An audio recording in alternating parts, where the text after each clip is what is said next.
పిల్లగా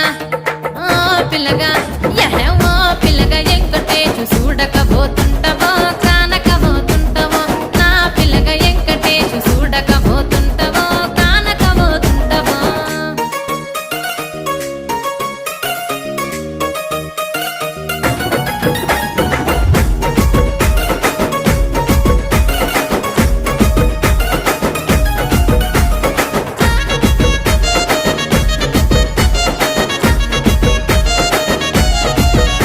ఓయ్ కండ్లకు కాటు కవెడితే కన్యాకుమారి